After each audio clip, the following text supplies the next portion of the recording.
We had a confrontation between Iran and Israel after Israel attacking Dahiya in southern part of Lebanon. Iran attacked Israel. Then the Iranian attack was basically focused on the northern part of Israel. Then the Israeli attack on Iran. And from what I've learned from Israeli attack on Iran, it wasn't a big deal. They didn't hit the targets, or those targets were not that significant for in the eyes of Iranians. And then Iranian response to what Israel did, it was they were hitting bases. Israelis, from what the Israelis were telling us, that they intercepted everything, no damage, nothing has happened. Then the footages came out. It showed that Ramat David airbase was hit. Today, Israel accepted that. Now, after releasing those footages coming out and saying that we are investigating, the whole case of these missiles hitting the airbase, but they said no casualties, no damage so far. But the investigation is going on. Then suddenly yesterday, Donald Trump came out and said that there was an Apache helicopter in the Persian Gulf patrolling the Strait of Hormuz. It was shot, it was hit by something. Iranian hit the helicopter. Then two pilots are alive, they're safe, uninjured, nothing has happened to the pilots, which was so amazing to hear that. And he said he's going to respond. Later on, he said, no, that wasn't a big deal. We may not respond. And then CBS News, in his interview with CBS later, after the comment that it wasn't a big deal, he said that we may respond to that. So our understanding was that he's going to respond. It's going to be a limited response on the part of the United States. Then they attacked last night. They attacked Sirik Island, Keshim Island, and the port of Josk. They hit the targets. A telecommunications tower was hit in Sirik. Two water tanks were hit. Then we had the Iranian response to what the United States did, and the attack was on Bahrain, Kuwait, and Jordan. So Iranians said that they hit 21 targets, or they targeted 21, important, locations with the case of the American air bases or the sensitive areas in Kuwait and Bahrain and Jordan. That's all. That's the whole case of what has happened so far. Today, Donald Trump said that he's gonna, basically what he's talking about, he says Iran's military is a complete and total mess. Much of it, like their Navy and Air Force, doesn't even exist anymore. They have been completely defeated. Iran is all talk and no action. The bully of the Middle East is dead. They have taken too long to negotiate a deal that would have been great for them. Now they will have to pay the price. It means that my understanding is that there is no point of negotiating with the United States anymore. So, what is your understanding? What has happened, and what do you make of what Donald Trump is talking about? The thing is, Nima, that's what he's saying today or this morning, Washington time. It might be something completely different by the time he goes to bed tonight, and then something different altogether tomorrow morning. So I can't really put any currency. They're going to have to pay the ultimate price. And you could see him in an interview later tomorrow or something saying, well, I think we can meet with the supreme leader. He seems like a nice guy. Seems like a good, strong young man. He'll give all of this back and forth. And Donald Trump's advocates say, this is what we love about this president. He's so unpredictable. He's not like those other presidents, those other weak leaders like Biden, who was so predictable. Trump is unpredictable, and that's what makes his enemies afraid of him, because they don't know what he's going to do next. Well, I got a news flash for you. Donald Trump doesn't know what he's going to do next either. So That's the part that's not in Sun Tzu's Art of War, which is if you don't know what you're doing, your enemy doesn't either. And that's the problem here. And there is no strategy from the US right now. They back themselves so deeply into these positions. A lot of them are based on false assumptions, premises, propaganda, and just outright lies. And they spend a lot of time managing the information space, as you know. There's also the profiteering on the back of the oil and the stock markets that's been going continuously with this administration. So, first of all, I'm going to have to say I'm not convinced. I see conflicting reports on whether Iran actually shot down this Black Hawk helicopter. The U.S. or CNN reported that it was a Shahed drone that hit. I know Shahed drones don't travel that fast, so how it hit a Black Hawk helicopter, I'm not sure. Some Iranian sources have said that they believe the helicopter crashed and wasn't necessarily hit. Now that does happen a lot, and with the amount of air sorties and missions you're flying, the odds are that there are going to be malfunctions and this is going to crash. Not to mention, in terms of maintenance and staging and things like that, uh, any Black Hawk helicopter in the Strait of Hormuz is out of area, quite frankly, and they're already stretching. So there's questions around what this is. One thing I can say, if I believe that it crashed rather than was shot down, that means it's a false flag by definition. Because if it crashed and then they're using it to claim it was shot down and then using that as a pretext for escalation, that by definition is a false flag. The United States is using their own military assets and crashing or whatever. In no way is it proportional response by the U.S. They claim that the pilots were rescued. Now, were the pilots rescued or not? We don't know. Are they ever going to be named? Probably not. Like the Isfahan failed raid to grab the nuclear dust. Uh, where's Private Ryan? Private Ryan doesn't have a name. Still, he should be a hero. It should be a Hollywood blockbuster film about his daring rescue. You know, the daring rescue of this airman in Iran. So, what can we believe from the U.S.? Nothing, nothing. It doesn't make any sense at all. And even if it was true, uh, the Strait of Hormuz is not an area to patrol. It's not. It's not international waters. That is Omani and Iranian territory. Full stop. The U.S. has no business and no right to be, flying Black Hawk helicopters around, enforcing a naval blockade there. And they're already using U.S. aircraft to fire at empty tankers, ships they claim are sanctioned. This is just outright piracy and just kind of international racketeering. That's the best way to describe what they're doing.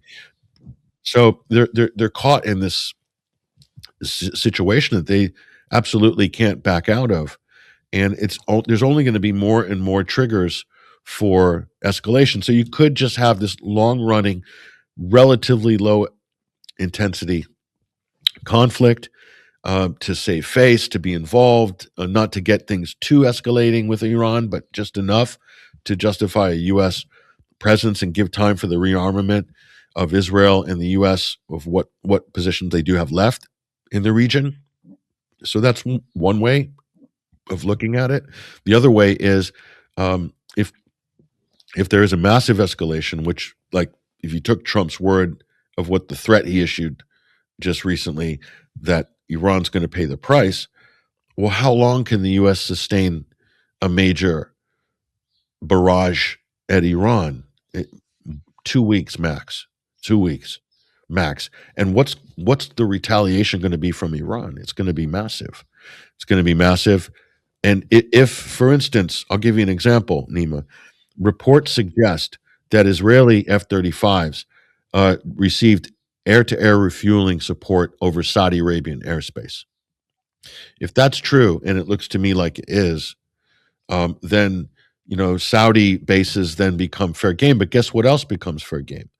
Uh, Saudi allowed Israel to use and the US to use its airspace to fly and then through Iraq and then to attack Iran.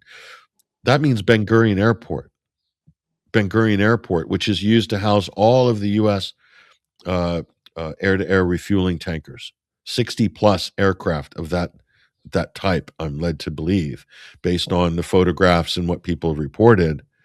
Then Ben Gurion Airport becomes at the top of the target bank list. Now, what's that's I just can't see how you could get out of this conundrum if you're the US or Israel.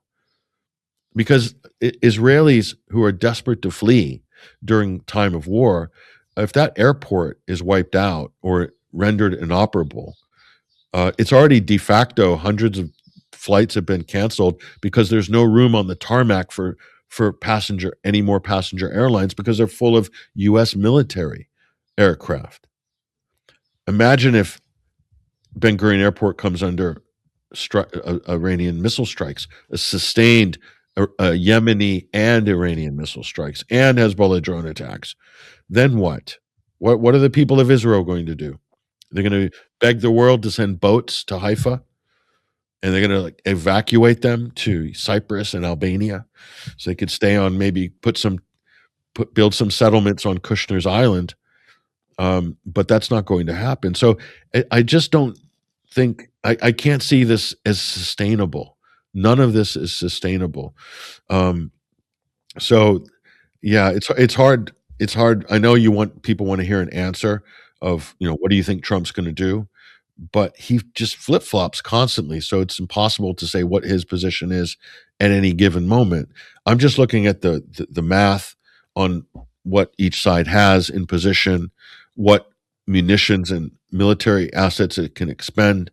And Iran has the advantage in the balance of force in the region by nature of their missile and drone fleets, and by nature of the fact that they effectively control the Strait of Hormuz. And the U.S. blockade is just a nuisance.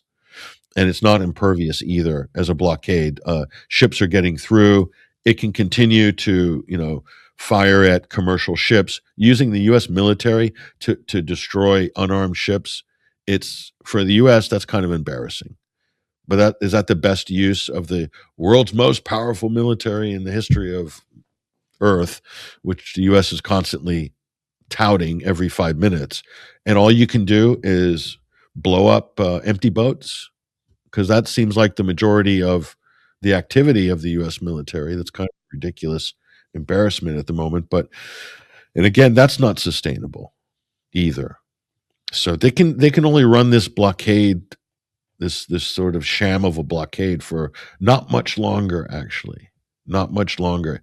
And it's not really effective either. There's all sorts of workarounds that have already been charted around it, either via sea or overland or along the Iranian southern coast. So it's not really it's something as a political showpiece for Trump back at home. But besides that, very little in terms of utility. My understanding, Patrick, is that the response of the attack of the United States was a response to what Iran did against Israel, the latest round of attack, Iranian attack on Israel, because Israel has shown no capabilities with their offensive attack on Iran. The country doesn't have the capabilities when it comes to the offensive, when it comes to their defensive air defense system. So for those people who are arguing that Israel without the United States is going to be able to do anything in the West Asia, I think that's delusional. That's totally delusional. And that's why they're not going to let the United States to leave the region. Or what? That's the ultimate goal. There is no way for the United States to get out of the region. I don't see that happening with the Trump administration and these people, these ultra Zionists in the United States. They're going to stay there in Jordan, maybe in Israel, in Diego Garcia in Greece, and they're going to manage something there to stay there. Well, they won't leave. They won't leave voluntarily, but they could leave by force, and that's definitely a distinct possibility. What form that takes and along what timeline, that's another question altogether. But if you look at I mean, the fact that they're using Ben Gurion Airport, a civilian airport, as their main air staging ground in West Asia, that is just a level of desperation that's hard to comprehend, quite frankly. But that's kind of what they're left with. And the reason they're left with that is because Iran has done something that maybe a lot of people didn't expect, which is that they treated all the GCC countries as co-belligerents when this conflict, this round of shooting began. And by doing that, they basically rendered the U.S. geostrategic military footprint in the region pretty much useless. And they managed to put pressure on all of the U.S. allies for participating in this, and then the economic damage and deprivation that's come as a result to Qatar, the UAE, Kuwait, Bahrain, and Saudi Arabia is significant, and it has worked. It has worked. It hasn't completely deterred the U.S., certainly not Israel, but it's severely hampered the United States to the point where they have very limited options when striking Iran. Very limited options now. They've played out all these hands. Iran has been hammering uh, uh, covert facilities in Iraqi Kurdistan, in the KRG, hammering them. That's huge. That's huge because that's been the real ace card that the U.S. and Israel have held since the beginning of this fighting. And so that and dismantling a lot of the U.S. and intelligence and spy networks and collaborators and agent provocateurs within Iran. Definitely the tide has turned. Iran has the upper hand. There's no doubt about that. Geopolitically, militarily, and also economically. There's very little the U.S. can do in terms of sanctioning to hurt or damage Iran that hasn't already been done already. And all they're doing anyway is forcing more people out of the dollar in Asia as a whole and globally as well. And also just really fast tracking China's Belt and Road network and other sort of overland solutions. And they can arm the Baluchi terrorist separatist groups and get them to carry out terrorist attacks in the Pakistani port of uh, Gwadar and do all of these things to disrupt and to sabotage China's Belt and Road economic network, which is land, sea, and rail, road, land, and sea combined network, economic network of trade and distribution and supplies and things like that. You can keep doing that, but there's only so much you can. You can only go so far with this. The U.S. strategy. All they have left is sabotage, is disruption and sabotage. That's all they have left. They are absolutely accelerating it, and the more other countries get cut off from that network, i.e., U.S. allies or Arabs under normalization policies, it's going to restrict their economic opportunities as well. So it's not going to be good for them economically, much in the same way that Europe has kind of strangled itself off by sanctioning Russia, and it's kind of suicided its own economy by doing that. So these things are not going in the favor of the United States. What the U.S. has tried to do, which Iran is also broken.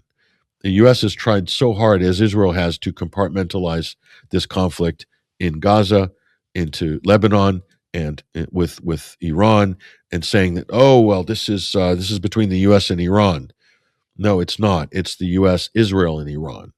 And the U.S. is always trying to portray itself as a neutral broker on this. They started the war. They're backing Israel. They're arming Israel. They're providing every level of support to them militarily, and then pretending that they're, playing referee in the middle. And nobody believes it anymore.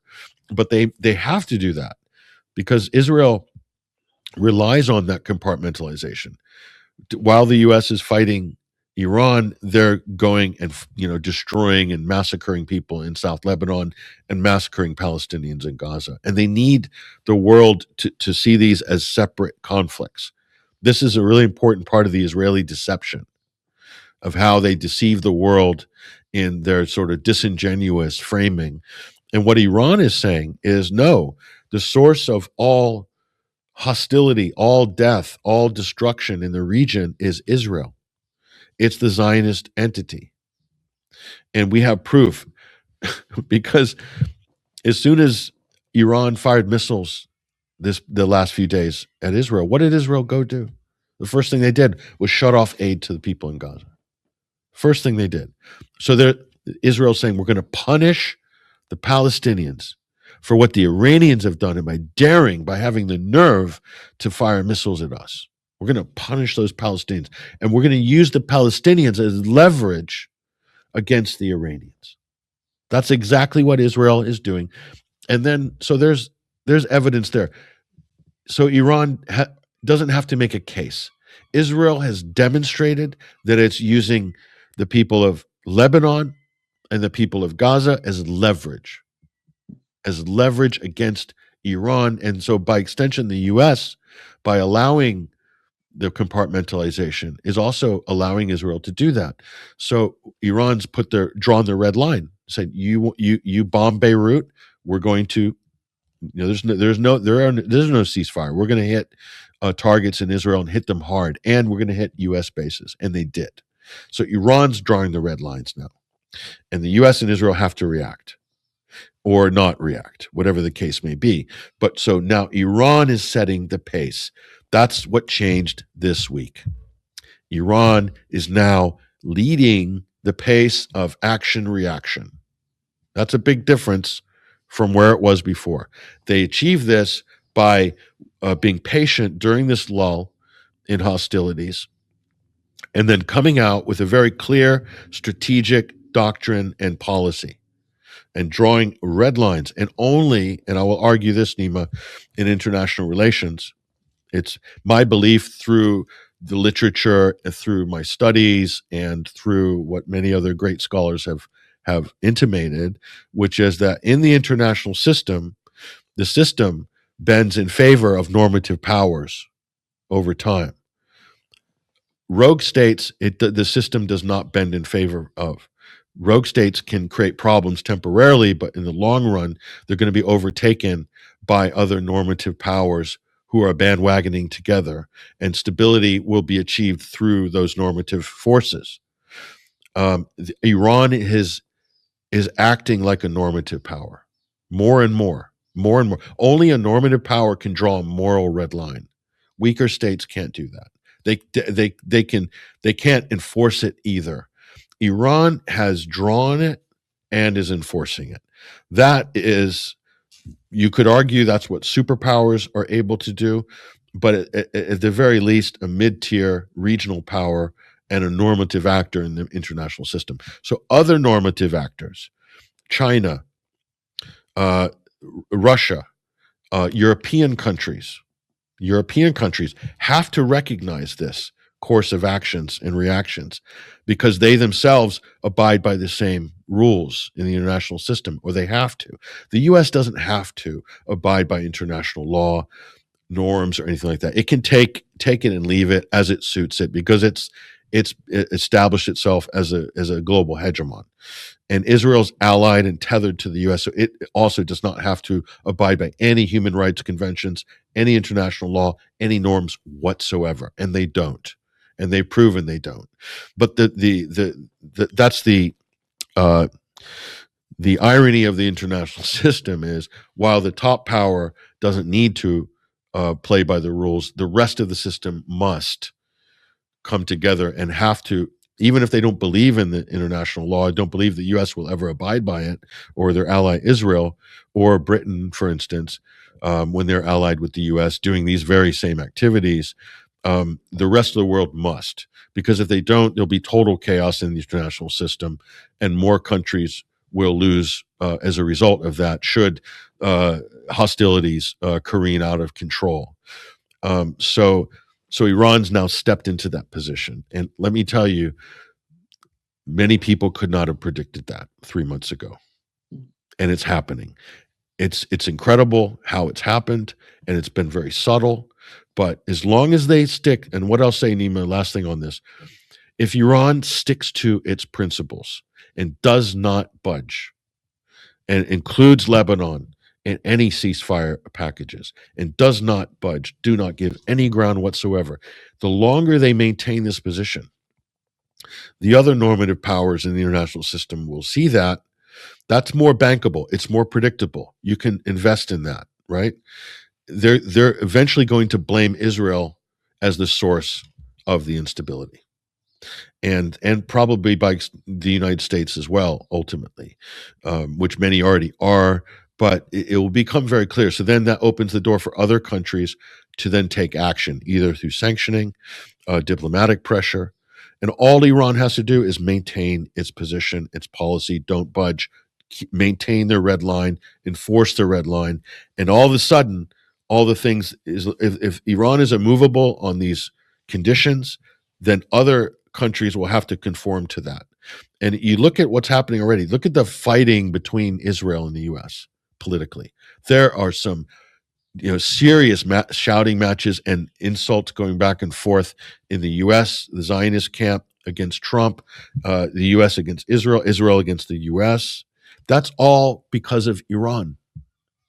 That's because Iran drew this red line. That is the cause of that infighting. So Iran's already created political friction between its two enemies, who are supposed to be the best of allies. And that's as a result of what they have done. They could have not done it that way. They could have kept it compartmentalized, say, we don't want to worry about Lebanon. It's going to complicate our situation here. Let's just focus on Iran and the U.S. or whatever, our security. And don't worry about Israel and don't speak about Palestine. That's what most countries would do. But a superpower or a regional power can do more than that. And Iran is doing just that. And look at the results. They can sit back and watch their enemies start sniping at each other, arguing with each other of what to do, what not to do. Look at Lebanon. I mean, Nima, did you see the interview with Christian Amanpour and Joseph Ayoun, the Lebanese president, just a few days ago? Did you see how strident and how Ayoun was just slagging off the Iranians and Hezbollah, wagging his finger and saying, you can't interfere in our affairs and whatnot? But guess what? What's he been saying in the last 24 hours? Oh, Israel cannot have total security and warfare is not a solution. Before he was saying, we want good relations with Israel. Please, Israelis, please, bomb us all you want. But, we're not going to do anything against you. We're going to be a good little neighbor. But the problem is Hezbollah and those Iranians, blaming everything Israel's doing on Hezbollah and Iran. He's now flipped. The reason he's flipped, because the pressure is accumulating on him as a puppet, as a proxy of Washington, of Riyadh and Tel Aviv. He's feeling the pressure because of this. And that's because of what Iran has done. Not necessarily because of Hezbollah's resistance and steadfastness. That's been a constant.